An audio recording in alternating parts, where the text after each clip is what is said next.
Hello, everyone. Good morning. Good morning. How are you? Good. How are you? Wonderful. I'm just going to change my name here to my real name instead of an alias. Here we go. Does that mean you're no longer in the witness protection program? Yeah. Oh, okay. I thought I You finally disappeared. got released. They finally sprung me. Yes, they did. I'm upstairs in my studio. I'm trying to make a whale. And some modicum of success. Nice. Yeah, I'm working on it. So. Cool. Always feels good to create. Oh, nice. And it goes on and on and on and on and on. That's very, I love the colors. Yeah, I'm making a baby quilt. One of my friends is going to be a grandmother for the first time. And she is just over the moon. So I have a deadline. I need to make one whale a day because I need 6. So wow. Cool. That is very pretty. It's going to be really nice. Maybe I'll show it to you if I ever get it finished. Yeah, please do. Please share. So how's everybody? Doing well. Doing pretty good. So You guys having a lot of heat down in your area? Oh yeah, always. Yeah. Even well, but worse you get lately. the onshore breeze, don't you? Don't you get an ocean breeze down there? I'm or is 20 that just miles John? Inland, so I don't get any ocean breeze. So John gets the onshore breeze. Yeah. Yeah. Well, in Memphis, we get HHH. We don't get any breeze. So it's kind of miserable. All right. Well, let's get started today. Glad to have you. Appreciate you being here. And I am going to let try to do this simultaneously Facebook Live so we can share it with others. If you're watching Facebook Live, welcome. This is Meaning Mondays, and we meet every Monday at 12 o'clock Central Time. You could join us if you'd like to. Bring your lunch. You can go to my website, michaellister.com. We'll give you information about it, and we'd love to have you. You could actually eat your lunch while we have our discussion, but occasionally we do it on Facebook so you can see what we're up to. So welcome, everyone. Today, I want to talk about, I believe, something that is insidious and affecting more of us and in more ways than we realize. And I think if I asked you straight out, if this is an issue for you, most of you probably would say no. But I think if we look deeper, we would see that it potentially is a bigger problem for all of us than we realize. And this, well, let's start this way. How many times has it been that you were very excited about the release of a new book from a favorite author, a new movie from one of your favorite film stars or directors or screenwriters, a new album from your favorite singer-songwriter, and you knew what day it was coming out, and you were waiting for that day to arrive. It's marked on your calendar. You're like, I cannot wait.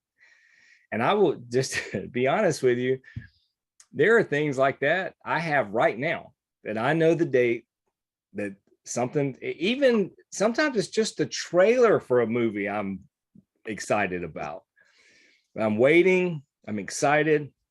One of my all-time favorite authors has not had a new book out in over a decade and is actually releasing 2 books towards the end of this year. So I am absolutely thrilled, and you can bet that I know when those releases will be, and I can't wait. But when we have that experience, it is often the case that once we consume what we've been so excited about, movie, book, record, whatever it is, that we're disappointed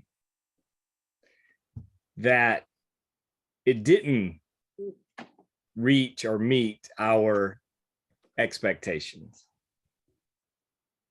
And many times we have a different experience with, say, a new movie, new book, new album that, you know, we weren't really looking that forward to. We went to it with lower expectations, and we found out that we really enjoyed it and had a good experience with it. Now, it's entirely possible that the first film, book, album that we were really looking forward to from one of our favorite creators, it's entirely possible that that is actually better in any objective measurement than the one we had lower expectations for and wound up enjoying more. And it all comes down to our expectation. And today, what I want to talk to you about is the insidious, hidden nature of resentments.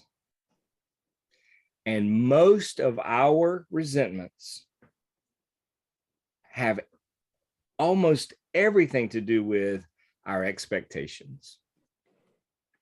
I see so many people walking around truly resentful of life because they had a certain expectation of how their lives would be, and life did not turn out that way. I see people in relationships.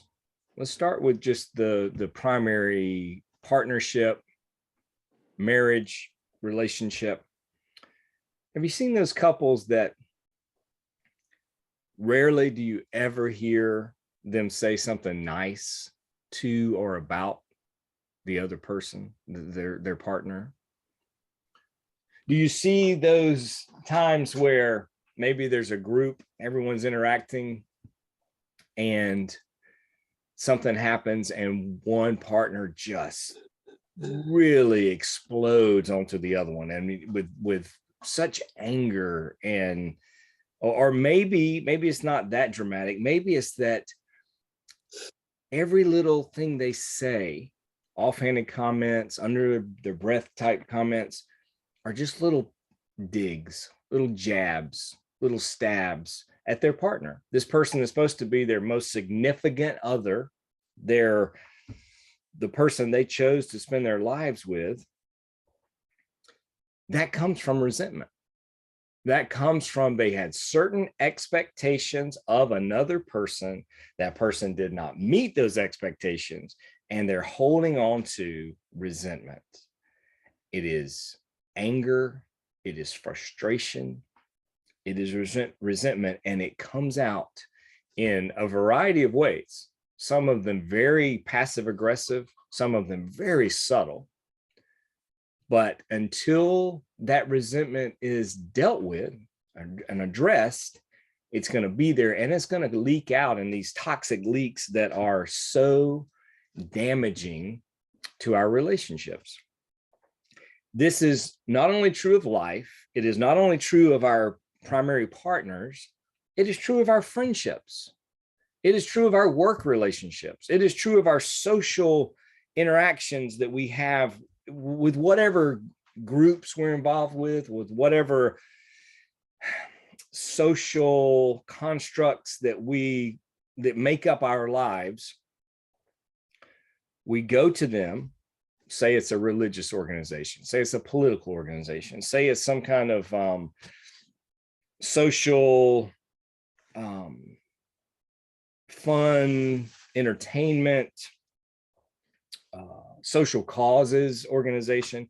We go to them with expectations. We go to them to meet certain needs. We go to them to be able to give something and receive something. And so often they don't meet our expectations. And so we are filled with resentment. Now, I want to say right now that the solution, we're going to get to some possible solutions for us later on in this conversation. But I want to say right now that the solution for us is not to have zero expectations. That would be an over correction. And the people who we see walking around in life with no expectations and are proud to tell you they have no expectations are usually in a defensive posture. I don't expect anything from anybody. I don't want anything from anybody. I don't need anything from anybody. I don't, life. No, I'm good. I'm good. That's a defensive posture that is a lie. And it is a lie to say that we don't have needs, that we don't have desires. And it's a way of shutting down, of becoming defensive, putting on armor and saying, I know how to deal with expectation. I know how to deal with life and relationships. It's just not to have them, or not to make myself vulnerable and available. And that way I can protect myself from getting hurt. When it comes to resentments and the expectations we have, it's entirely possible, and I would say probable, likely, that we have different expectations than those we're actually dealing with. We are living according to one rule book, sometimes very rigidly in our minds. This is how life should be. This is how people should act. This is how people should do. And we're living according to that. And our expectation is that everyone else is living according to that same rule book, that playbook. This is a very egocentric, self-centered, hey, my worldview is the only one that matters. And I expect you to live according to that, to my worldview, to my desires, to my dreams, to my expectations. We see this in children a lot, where small children they really believe, especially those raised a certain way with a lot of care and love and meeting of their needs, they expect their needs to be met, and they expect to be the priority. And I can tell you, my children were raised that way. They expected to be the priority because they were. I can tell you that my granddaughter and Autumn, they know they are the priority, and they have certain expectations because of that. And sometimes we see in their reactions that they have that expectation, and when it's not met, they're just devastated. Their little hearts are just broken, and they may pitch a fit, a tantrum. They may cry. They may do all kinds of things to show that they are unsatisfied with the outcome, with they didn't get what they wanted. If they grow and develop as they should in a healthy manner, they will get to a place where that stuff falls away, and they enter into more of a co-equal relationship where there's a give and take, an exchange, that they give as well as receive. But when they begin, they're just receiving. They don't have a whole lot to give. But we do see regularly people, grown ass adults, that still live like that still act like they are the center of the universe, that everything revolves around them, that the way they want to drive in traffic is the way traffic should go. The way they want a politician to act, or their religious leader, or their spouse, or their kids, or their neighbors, or the people in their online communities, whatever they're involved in. And when those expectations are not met, they are just so, they're livid, they're angry, they're upset. And the statements they make sound so childish. You could look at any video on YouTube, any post on Facebook that has any kind of, whether it's controversial or any statement that could be reacted to in a number of ways, that some people will like it, some people won't. And when you look at the reactions, you look at the responses, particularly online when they're not face to face with someone, you see the most immature, infantile responses, the things that I hope they would never say to someone's face. They would never, but it's revealing because you really see what's in their head and heart and what it just comes spewing out.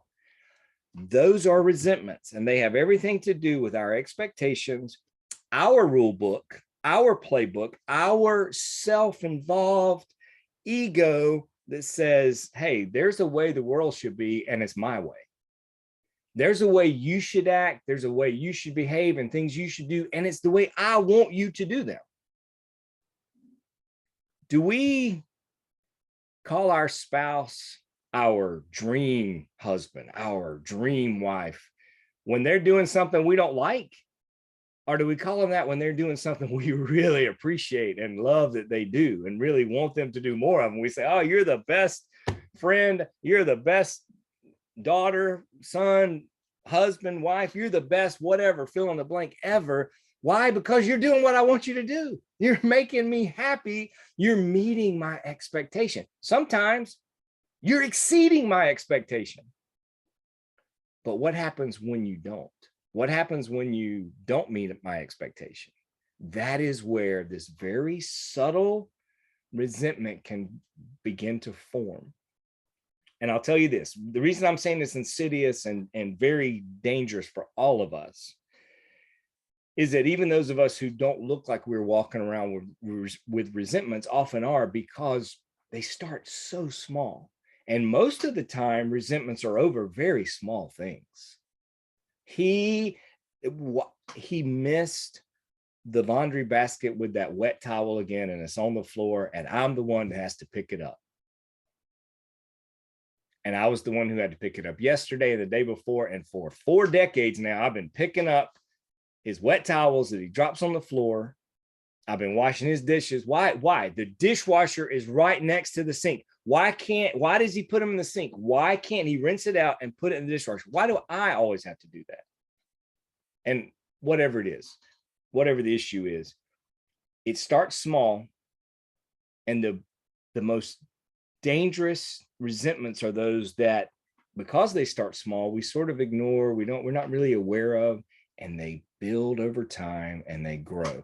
And maybe they have some sort of gravitational pull or magnetic pull so that other resentments join them. So it's not just the towel or the dish, it's the way he's spending our money, the way he is not taking care of our house and our yard and whatever it is, the way he snores. Oh my God, I'm so sick of hearing him snore. Or that annoying little laugh thing he does when he's nervous, or that, what you name it. I mean, there's a trillion little things we could talk about with others that are they're just minor irritations. But boy, over time, do they build up, and they glom on to other resentments, and they grow and grow and grow unless we address them. They could be minor little irritations, or they could be like larger sort of injuries to us, injuries to our character, injuries to our ego, injuries to our heart, because they said something unkind or mean or did something that was unloving. Maybe they embarrassed us.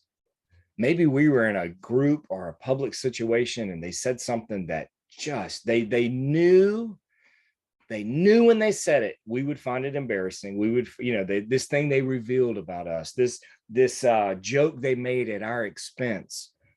And we just, okay, I'm marking that down. I got this list going of all the shitty things you have done to me. And that list is growing, and that interest on it is compounding, and I'm getting more and more resentful. When I do premarital counseling, which I've done for decades now, but more recently, when I do the premarital counseling sessions, I use a book called, if you can see it, The 7 Principles for Making Marriage Work. It's research-based, really good book. But one of the things, the author says he can predict whether a relationship is going to last or not based on certain factors just by observation. And I think, if I recall, and it's been a little while since I've read it, but I think he said within 15 minutes with a couple, he can tell you whether they're going to last or not with like 90% accuracy.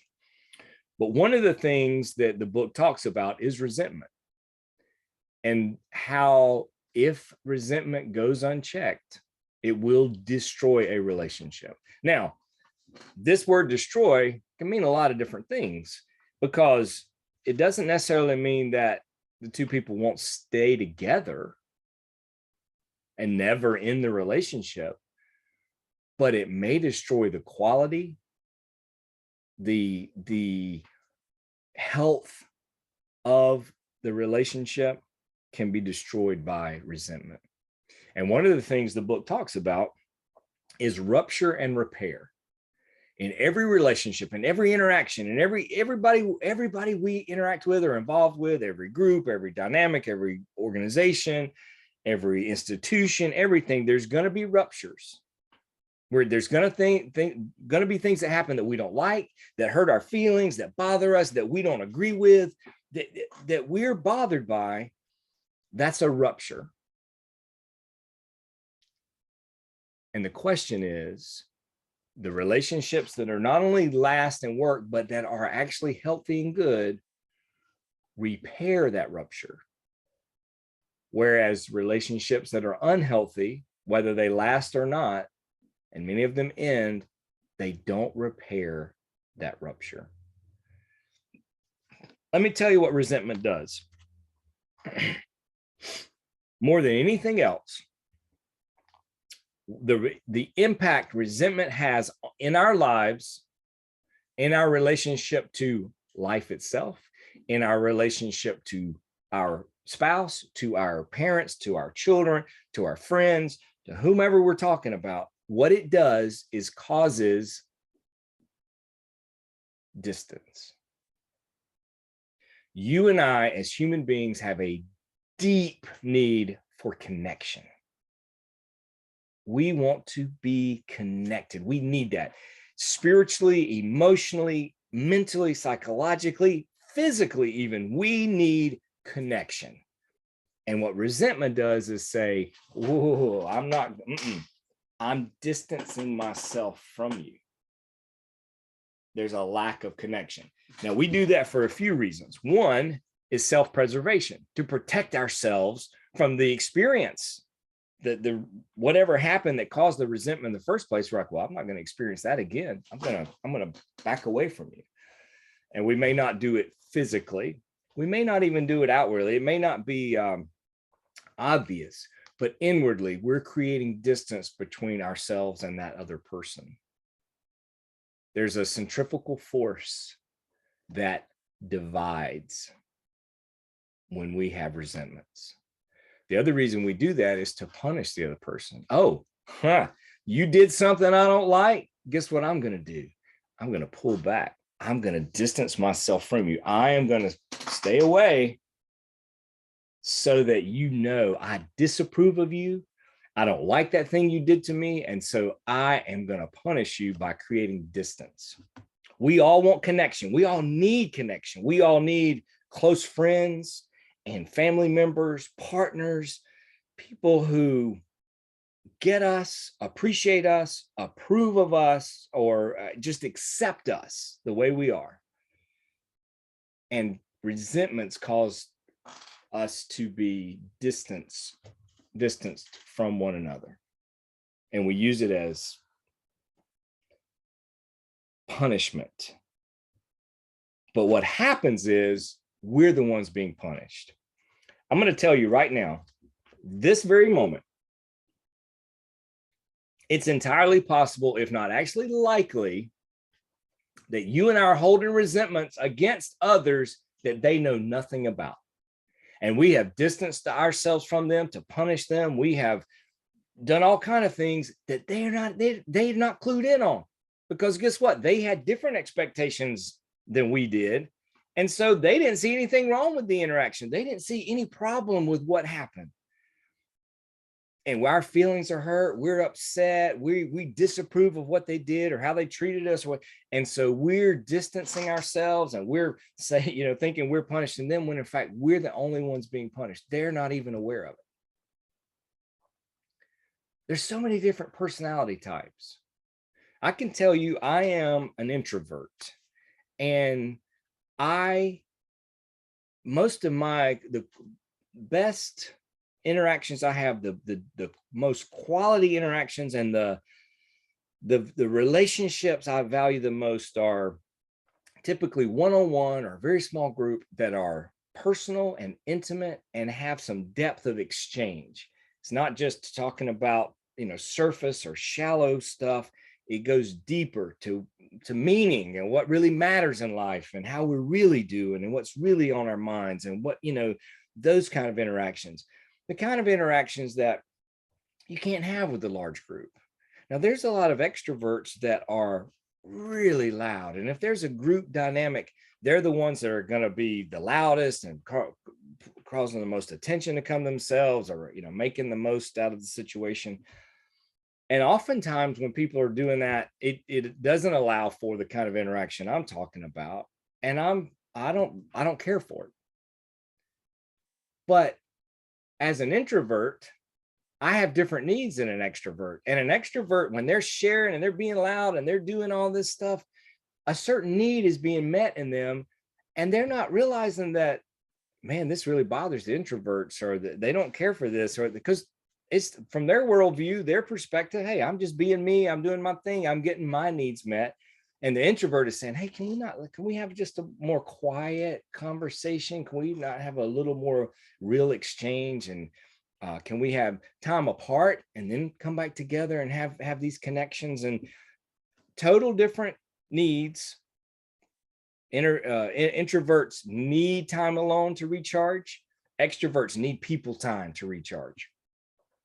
These different needs cause us to have different expectations. And in relationships, oftentimes those expectations are not met because we have different expectations and different needs. And so then the resentments build up. And the reason I'm pointing it out, talking about it this way, is they're not doing it intentionally. They're just doing what comes naturally to them. They're just meeting their needs the best way they know how.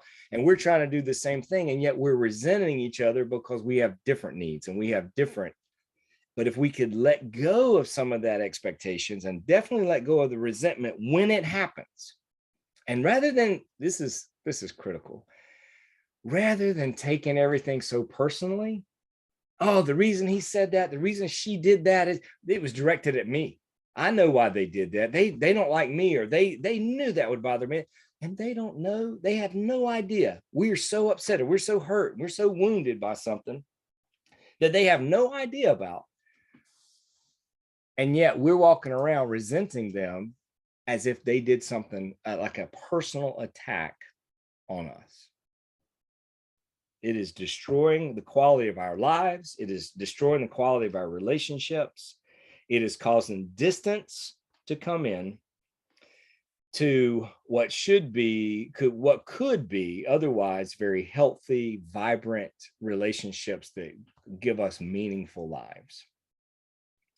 Another aspect of where resentments come into relationships is when a relationship is either one-sided or very unequal.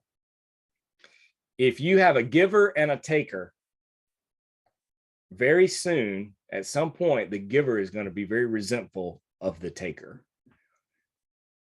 And if you have where you're not lining up, and you're not, say this is the meeting point, and you have someone who's saying, okay, I'm going to come over here and meet you because you're giving so much less to this relationship, the person who keeps on doing more, keeps on giving more, is going to eventually resent that. And it may be that it's 80-20 or 70-30 or 60-40. And I'm not saying in any way that we can always be 50-50 in what we give. There are seasons where we're going to have to give more and seasons where we can receive more. In the best relationships, we do both. We can receive, we open ourselves up and be vulnerable to actually receiving from others, but we're there to give as well. if we don't have the give and take exchange, resentment builds up. And as it builds up over time, it gets bigger and bigger. And then it creates this passive aggressive, this distance, this unhealthy relating that is so very dangerous. It leads to a lack of connection. It leads to an adversarial relationship. You've seen those relationships where you say, well, you know, all y'all do is argue. All you do is fuss. All you do, why are you together? And yet they stay together, but all they do is pick at each other, criticize each other, embarrass each other, fight, fuss. It's an unhealthy dynamic. Now, very quickly, I want to talk about some of the cures for resentment. And the first one is to admit that we have it.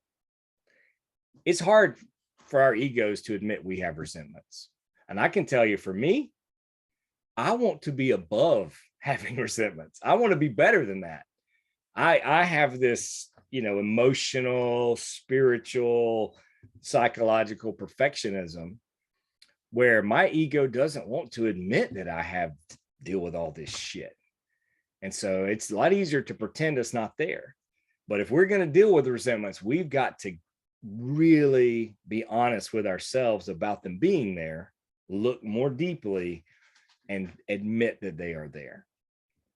And the quicker we can do that means we can deal with them when they're still very small. Before they grow and become these monsters, we can deal with them when they're still in their infancy. They're still the resentment I talked about earlier about, you know, he left a wet towel on the floor instead of hanging it up or putting it in the dirty clothes hamper. That's a very small thing. And yet, if we don't address it and he keeps doing it, then it gets bigger and bigger and bigger, and we eventually have these resentments. I think next we need to examine the damage our resentments are doing. And if we examine them, what we're going to find is they're causing distance in our relationships. Rather than bringing us together, they're pushing us apart. And that may be very small, subtle distance, or it may be larger distances, but whatever it is, it's there, and we need to examine. We need to look at the anger that is in us towards others because we have held on to, rather than forgiving and letting go, we've held on to these resentments, and they grow inside us, and we're walking around with anger that is hurting us, is damaging us. When we hold on to resentments, the damage happens to us. Yes, sometimes it'll happen to others. Sometimes these toxic leaks will come out and we will do damage to others. But for the most part, the person that's hurting the most is us. We need to address the dynamics in our relationships. Many relationships dynamics we fall into because the pattern that we saw as kids growing up in our formative years, we just sort of fell into those same dynamics, and we relate the way our families related. And so therefore you have certain families where verbal outward arguments took place all the time. They would yell and a lot of times, sometimes those families that are more outwardly adversarial or let their grievances be known, a lot of times they're not walking around with resentments because they've let them out. There's other quieter families that are sensitive, introverts probably, and something is said and feelings are hurt and it's never addressed. And so that resentment begins to build. Whatever our family dynamics are, we often repeat them unless we address them. We need to look and see how many of our relationships are one-sided or unequal, where we're giving way more than we're receiving, and seeing how that's building up as resentment. We need to look at our rule books and realize that everybody's not playing by the same rules, nor do they have to. They don't have to live according to my rules. And we need to look at our rigidity and make sure we're not being so rigid with ourselves, this perfectionism we have with ourselves, and enforcing that onto others is so damaging and dangerous. We need to look at our egos and see that they are telling us lies, that our ego is our enemy, that our worldview should not be attempted to be imposed onto others. We should live our best lives and allow others to do the same. And when something happens where there's a rupture in that relationship, we should seek to repair it. We should look at how we are holding resentment and let it go. And that leads to the next one, which is we must take action. And the action we have to take is to process things, process the pain, process whatever's bothered us, process things where they don't turn into resentments. Talk about them, perhaps with a professional, trusted friend, someone we can really count on, write about them. But sometimes we need more than just a journal. We need more than just a friend who'll listen. We need a professional to give us good counsel and feedback and lead us through dealing with these resentments. Because ultimately what we need to do is forgive and let go. And if we can forgive and let go, there's going to be a freedom that comes that is not there when resentment is there. When we have resentments, we imprison ourselves. That is the prison of unforgiveness. If we let go of these and change our expectations, rather than all these expectations we have that lead to resentments, that lead to unfilled expectations that then lead to resentments, address our expectations and be willing to adjust those, let go of those.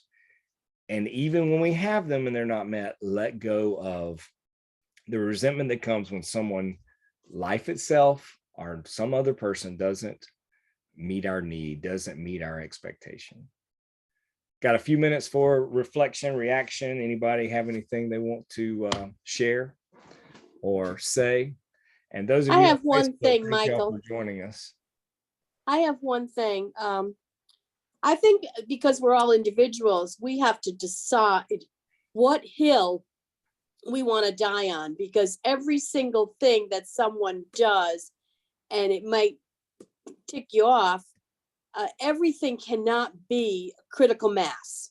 So you have to decide, what is really important for you to make that stand and say something about, because maybe you didn't wrap up the ironing cord or something. That's nonsense. Everybody has little quirks. So and I think the basic thing is to communicate with the people that you love, and the people that you don't know, that you feel resentment for, they don't know you either, and they're Right. probably have no clue. Right. And so you need to decide what is important. And when you're raising your children also, and you're giving them the role model, and you are encouraging them to do the right thing and discouraging them from doing the wrong thing, and giving them ideas on how to manage their own life. So we are all individuals. So I think you have to decide, what is critical